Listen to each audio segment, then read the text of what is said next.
नमस्कार, जोहार, मैं संजय और आप देख रहे हैं न्यूज झारखंड। समय हो चला है झारखंड की खबरों को जानने का, तो चलिए जानते हैं आज की झारखंड की सुबह से लेकर शाम तक की तमाम बड़ी खबरों को। झारखंड में त्योहारों के जुलूस के दौरान नहीं कटेगी बिजली, झंडों की ऊंचाई करनी होगी कम। तो झारखंड में अब किसी भी पर्व या त्योहार के अवसर पर निकलने वाले जुलूस और शोभा यात्रा के दौरान बिजली आपूर्ति बाधित नहीं की जाएगी। यह निर्णय झारखंड हाईकोर्ट द्वारा 10 जून 2025 को पारित आदेश के बाद लिया गया है। इस आदेश के अनुपालन में झारखंड बिजली वितरण निगम लिमिटेड JBVNL ने आयोजकों, समितियों, श्रद्धालुओं और आम नागरिकों के लिए एक मानक संचालन प्रक्रिया SOP जारी की है। नई SOP में कई अहम दिशा निर्देश शामिल किए गए हैं। इसके अनुसार शोभा यात्राओं में ले जाए जाने वाले झंडों की ऊंचाई अब अधिकतम 4 मीटर लगभग 13 फीट निर्धारित की गई है।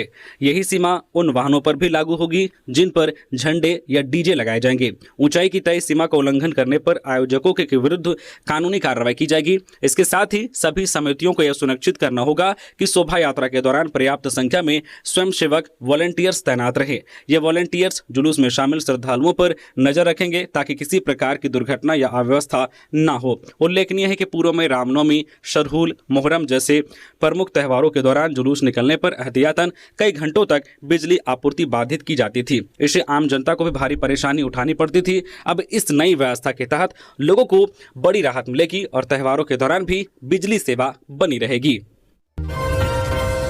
हजारीबाग बंद फायरिंग की घटना के विरोध में व्यापारियों ने जताया आक्रोश।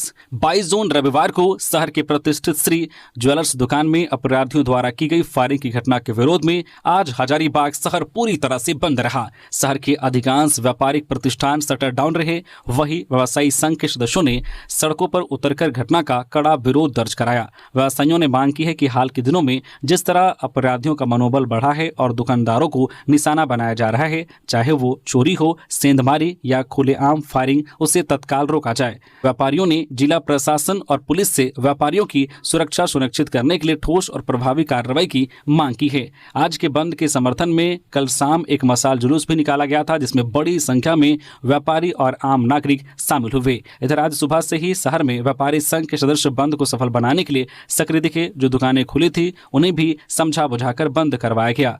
व्यवसायियों का कहना है कि जब तक प्रशासन अपराधियों पर कड़ा नियंत्रण नहीं करता तब तक उनका विरोध प्रदर्शन और आंदोलन जारी रहेगा। वहीं आम लोग भी लगातार हो रही घटनाओं से डरे हुए हैं और शहर की बिगड़ती कानून व्यवस्था पर चिंता जता रहे हैं। गुमला में किसानों का विरोध। धान बीज नहीं मिलने से नाराज किसानों ने रांची छत्तीसगढ़ मार्ग किया जाम। वाहनों की लगी लंबी कतार। गुमला में मानसून की अच्छी बारिश के बीच किसानों को धान की बुआई के लिए बीज नहीं मिल पा रहा है। किसान पिछले 10 दिनों से कृषि विभाग के चक्कर काट रहे हैं। किसानों का कहना है कि विभाग में आधार कार्ड जमा करने के बाद भी उन्हें बीज नहीं दिया जा रहा है। इससे नाराज होकर बुधवार को दर्जनों गाँव के किसान सड़क पर उतर आए। उन्होंने शहर के पटेल चौक पर गुमला रांची छत्तीसगढ़ मुख्य मार्ग को 2 घंटे जाम कर दिया। प्रदर्शन के दौरान किसानों ने कृषि विभाग पर धान बीज की कालाबाजारी का आरोप लगाया। वाहनों की लंबी कतार लग गई और आवागमन पूरी तरह से बाधित रहा। अधिकारियों के आश्वासन के बाद जाम हटाया गया। इधर कृषि विभाग के BEO का कहना है कि बीज की आपूर्ति में देरी हो रही है। इस कारण किसानों को उनकी जरूरत के अनुसार बीज उपलब्ध नहीं कराया जा सका है। 28 जून तक भारी बारिश की संभावना। अब तक 256.1 मिलीमीटर बारिश। देवघर सहित संथाल के कई जिलों में बारिश। येलो अलर्ट जारी। झारखंड में मानसून अब धीरे धीरे पूरे राज्य में सक्रिय होता नजर आ रहा है। मौसम विज्ञान केंद्र रांची के अनुसार अगले कुछ दिनों में राज्य के कई हिस्सों में हल्के से लेकर मध्यम दर्जे की बारिश तो कहीं कहीं तेज बारिश भी हो सकती है। मौसम विज्ञान केंद्र रांची की ओर से जारी पूर्व अनुमान के मुताबिक आज से बारिश की गतिविधियों में वृद्धि होगी, जो 28 जून तक यह सिलसिला जारी रह सकता है, जिसका असर भी झारखंड के क्षेत्रों में आज भी देखने को मिल रहा है। दिन में भी कई क्षेत्रों में हल्के से लेकर मध्यम दर्जे की बारिश हुई है तो शाम तक कई क्षेत्रों में भारी बारिश का अलर्ट भी जारी किया गया है और लोगों को सावधान और सतर्क रहने की सलाह दी गई है। इधर मौसम विभाग ने 25 से 27 जून के बीच अलग अलग क्षेत्रों में भारी बारिश की चेतावनी जारी की है। विशेष रूप से कल 26 जून को उत्तर पूर्वी, दक्षिणी और मध्य झारखंड के लिए येलो अलर्ट जारी किया गया है। इस दौरान वज्रपात और 40 से 50 किलोमीटर प्रति घंटे की रफ्तार से तेज हवाएं चलने की संभावना है। वहीं पश्चिमी झारखंड और कुछ अन्य जिलों में भी वज्रपात के साथ हल्के से मध्यम बारिश की चेतावनी जारी की गई है। रांची के सिल्ली में बाघ दिखने की सूचना, ग्रामीणों में मची हड़कंप। राजधानी रांची के सिल्ली प्रखंड के कोचो पंचायत अंतर्गत मारदू गांव में आज सुबह उस वक्त अफरा तफरी मच गई जब ग्रामीणों को गांव में बाघ के घुसने की सूचना मिली। ग्रामीणों में घटना को लेकर भय का माहौल है। मिली जानकारी के मुताबिक बाघ अचानक गाँव में प्रवेश कर गया और एक घर में घुस गया। गनीमत रही कि बाघ जिस वक्त घर में घुसा उस वक्त घर मालिक बाहर था, जिससे कोई जान माल की क्षति नहीं हुई। ग्रामीण जो है पुरंदर महतो ने साहस और सूझबूझ का परिचय देते हुए घर के दरवाजे को बाहर से बंद कर दिया और तुरंत वन विभाग को सूचना दी। सूचना मिलते ही वन विभाग की टीम मौके पर पहुंच गई और स्थिति को नियंत्रण में लेने के प्रयास शुरू कर दिए हैं। गांव वालों की सुरक्षा को ध्यान में रखते हुए इलाके को चारों तरफ से घेर लिया गया है। झारखंड में पर्यटक स्थलों का होगा उद्धार, खर्च किए जाएंगे 7 करोड़ रुपए। खूंटी जिले के प्रसिद्ध पंचघाघ जलप्रपात को दिसंबर 2026 तक पर्यटन स्थल के रूप में विकसित किया जाएगा। इसके लिए करीब 7 करोड़ 32 लाख रुपए खर्च किए जाएंगे। इससे यहां आने वाले पर्यटकों को कई तरह की बेहतरीन सुविधा उपलब्ध कराने का प्रस्ताव है। खूंटी में ही स्थित भगवान बिरसा मुंडा की जन्मस्थली उलीहातू का सौंदर्यीकरण कराने सहित ग्रामीण सांस्कृतिक परिवेश अनुरूप जो परिवर्तन कराया जाएगा। दोनों ही योजनाओं का क्रियान्वयन सरकारी भूमि पर कराया जाएगा। इसके लिए वन विभाग व अन्य सरकारी एजेंसी से पहले भूमि उपयोग के लिए एनओसी लिया जाएगा। योजना कार्य पूरा होने के बाद इसके प्रबंधन, रख रखाव व संचालन की जिम्मेदारी जिला पर्यटन संवर्धन परिषद के पास होगा। पर्यटन विभाग ने खूंटी सहित रांची, सरायकेला खरसावां, पूर्वी सिंहभूम व लातेहार जिले में पर्यटन को बढ़ावा देने का प्रस्ताव तैयार किया है। विभागीय सचिव मनोज कुमार ने सभी कार्यों के लिए 22 करोड़ 26 लाख रुपए से अधिक की राशि की प्रशासनिक स्वीकृति दी है। बालू संकट में राहत, मनोज चंद्रा का बड़ा ऐलान। अबुआ आवास लाभार्थियों को घर तक मुहैया कराएंगे बालू।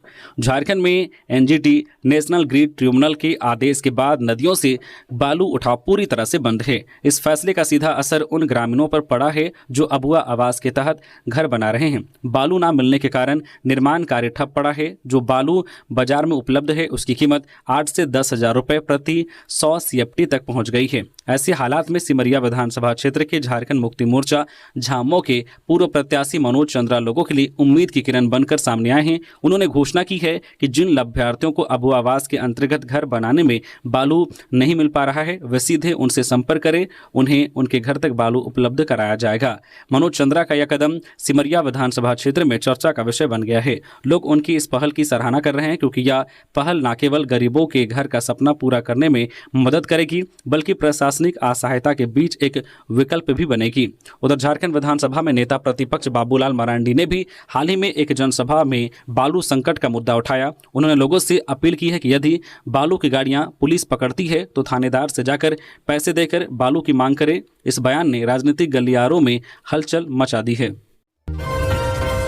खबरों में आगे बढ़ने से पहले आप सभी दर्शकों को एक जानकारी दे दें कि न्यूज झारखंड का ऐप लॉन्च कर दिया गया है। ऐप प्ले स्टोर में आ चुका है, जहां से अब आप न्यूज झारखंड की हर एक वीडियोस को ऐप से भी देख सकते हैं और वहां से भी खबरों से अपडेट रह सकते हैं, सूचनाओं से अपडेट रह सकते हैं। तो वीडियो के डिस्क्रिप्शन में लिंक है जहां से आप जो है ऐप को इंस्टॉल कर सकते हैं। बहुत ही जल्द जो है इस ऐप में गिव अवे भी लॉन्च होने वाला है, जहां से अब आप हर मंथ कैश रिवॉर्ड भी वहां जीत सकते हैं और भी बहुत कुछ इस ऐप में आपको आने वाले दिनों में मिलने वाला है। तो उस ऐप को इंस्टॉल करना ना भूलें और वहां पर भी अपना प्यार और सपोर्ट दें। तो चलिए हम लोग बढ़ते हैं आज के अपने खबरों की ओर।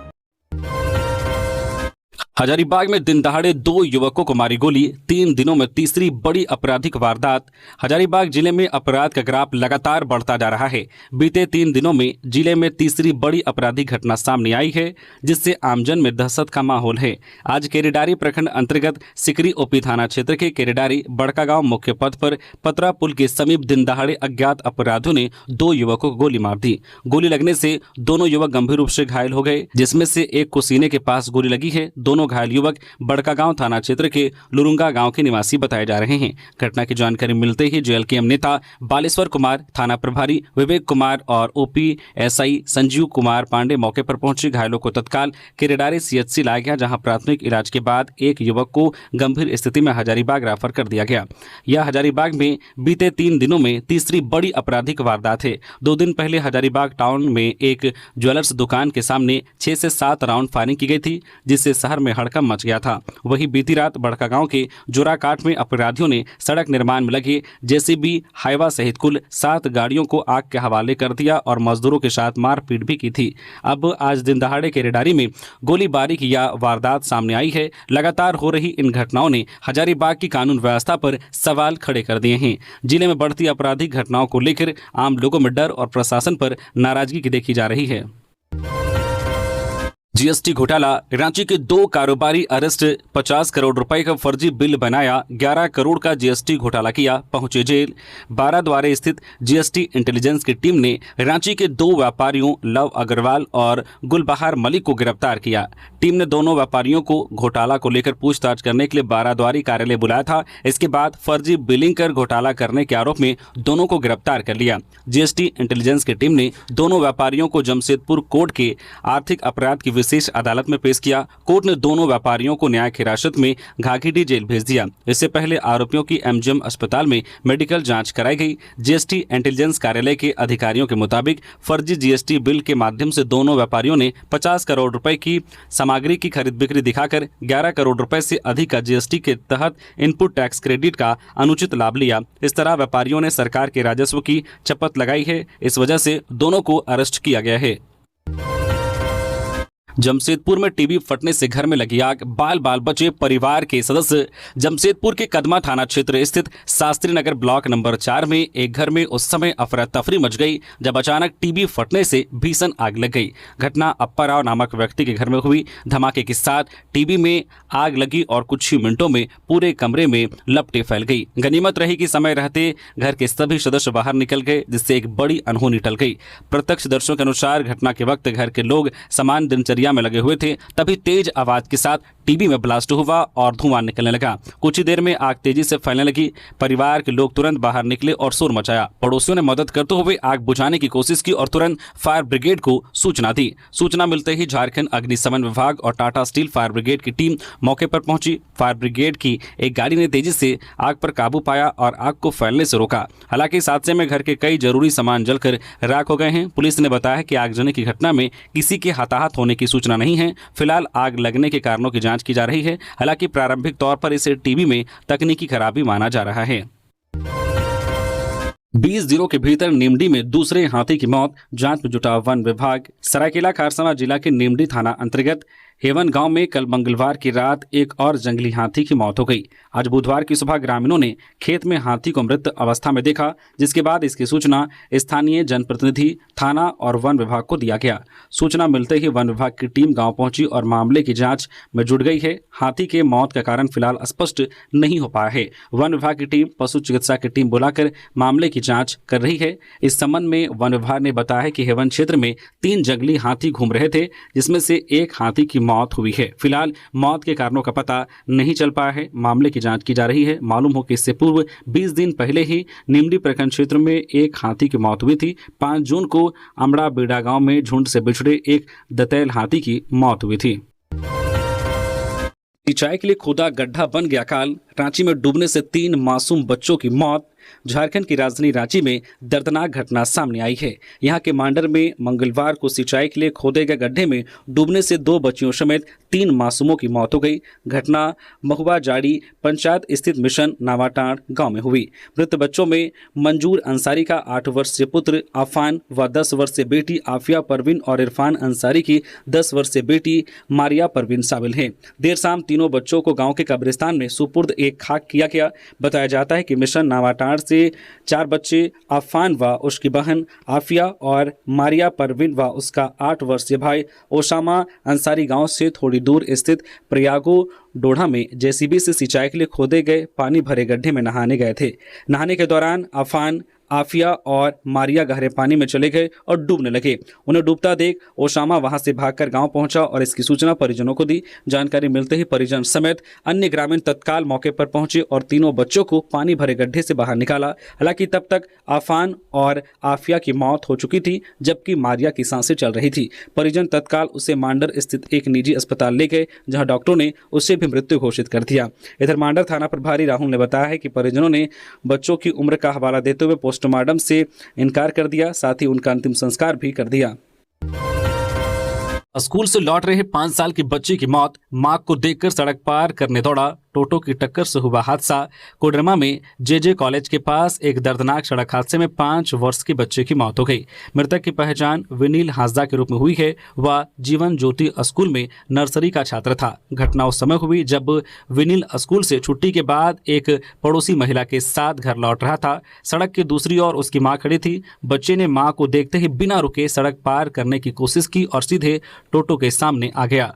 टोटो में खीरू सिंह और संगीता कुमारी नाम की एक बच्ची झुमरी तिलैया से कोडरमा जा रहे थे। चालक ने बच्चे को बचाने का प्रयास किया, लेकिन टोटो की टक्कर लग गई। इस दौरान टोटो का संतुलन बिगड़ गया और वह पलट गया, जिससे उसमें सवार बच्ची भी घायल हो गई।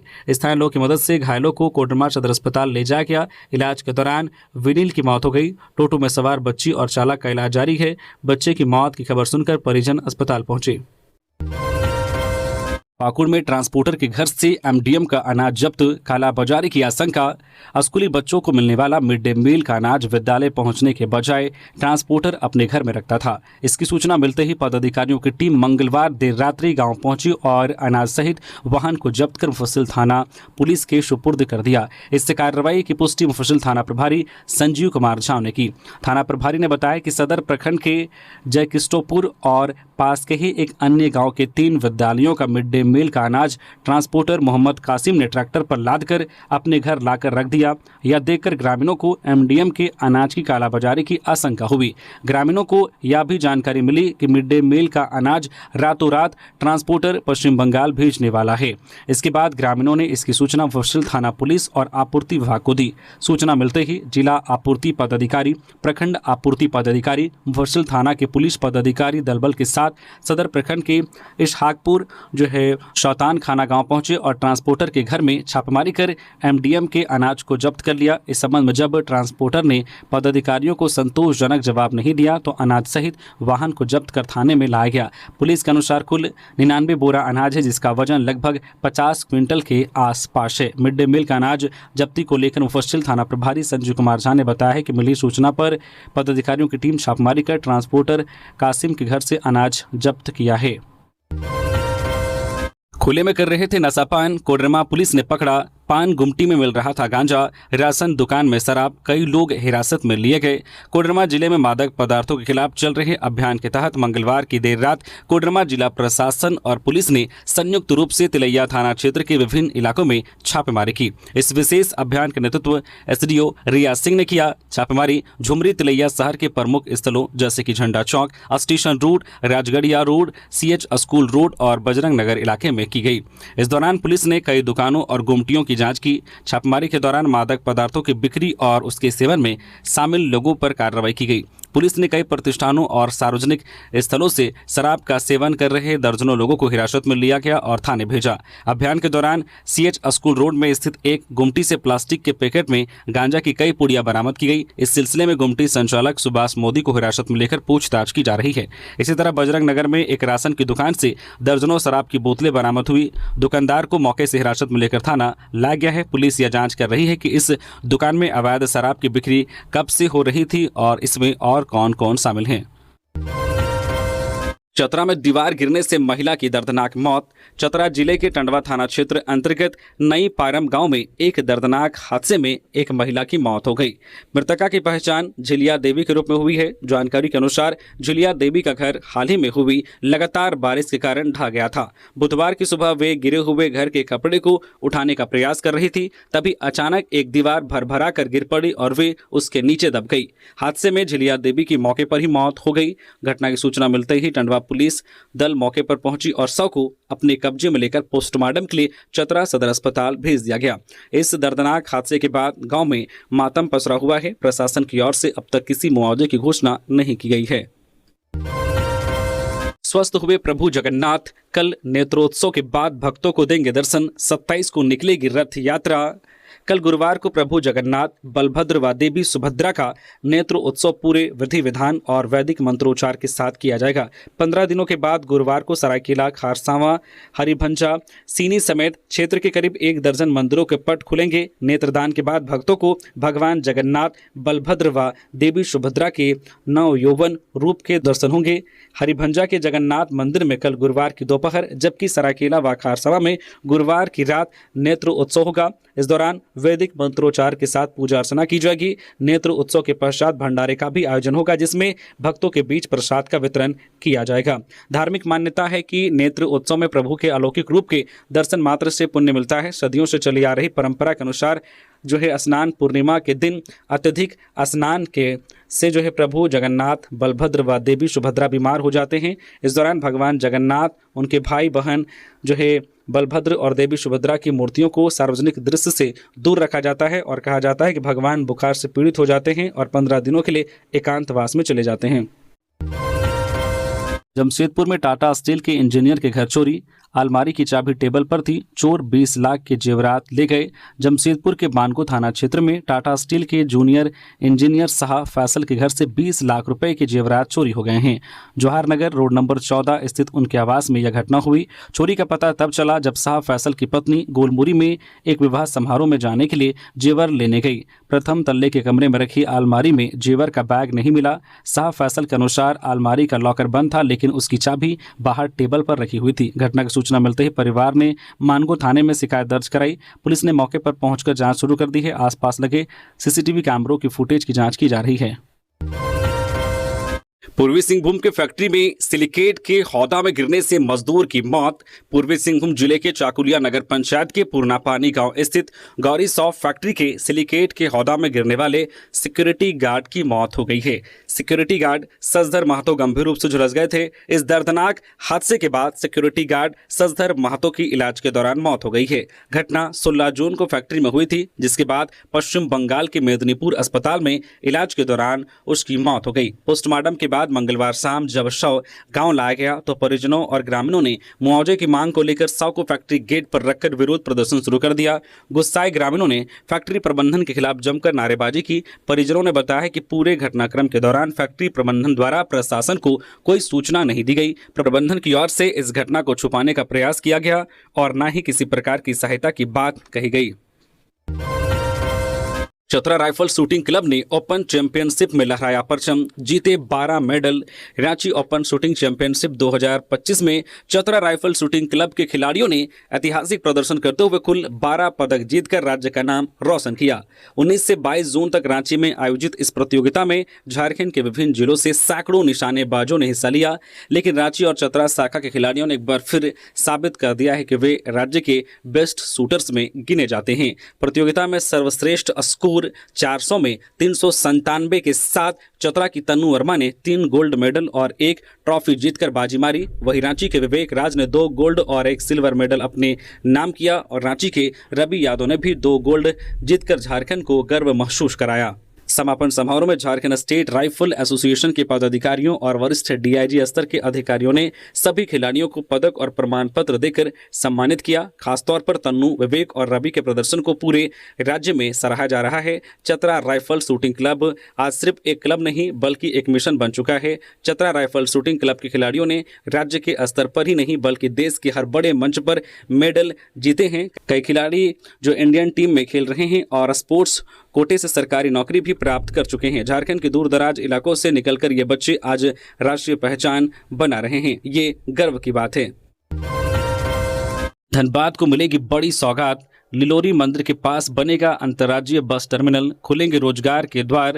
तो धनबाद वासियों को जल्द ही बड़ी सौगात मिलने वाली है। जिले के कतराज के बागमारा अंचल के लिलोरी मंदिर के पास NH 32 सटे जमीन पर अंतर्राज्यीय बस टर्मिनल का निर्माण होगा। राज्य सरकार के नगर विकास एवं आवास विभाग द्वारा इस अंतर्राज्यीय बस टर्मिनल का निर्माण कराया जाएगा। राज्य सरकार के निर्देश पर बागमारा अंचल अधिकारी बालकिशोर महतो ने भूमि चिन्हित कर संबंधित अधिकारियों एवं विभागों को जमीन उपलब्ध कराते हुए इसके प्रतिवेदन समर्पित कर दिए हैं। बाघमारा अंचल अधिकारी बालकिशोर महतो ने बताया है कि लिलोरी मंदिर के प्रवेश द्वार के दक्षिण दिशा में मौजा नंबर 239, खाता नंबर 312, प्लॉट नंबर 1605 की 12 एकड़ जमीन पर अंतर्राज्यीय बस टर्मिनल का निर्माण कार्य किया जाना है। इसे लेकर 12 एकड़ की भूमि निःशुल्क उपलब्ध करा दी गई है। अंतर्राज्यीय बस टर्मिनल निर्माण ऐसे स्थान पर कराया जा रहा है जहां से हर जगह की कनेक्टिविटी मिलेगी। यहां से मात्र 4 किलोमीटर में राजगंज NH2 है, जहां से एक तरफ कोलकाता तो दूसरी तरफ नई दिल्ली का सीधा मार्ग है। वही धनबाद शहर के बरटाड़ बस स्टैंड से इसकी दूरी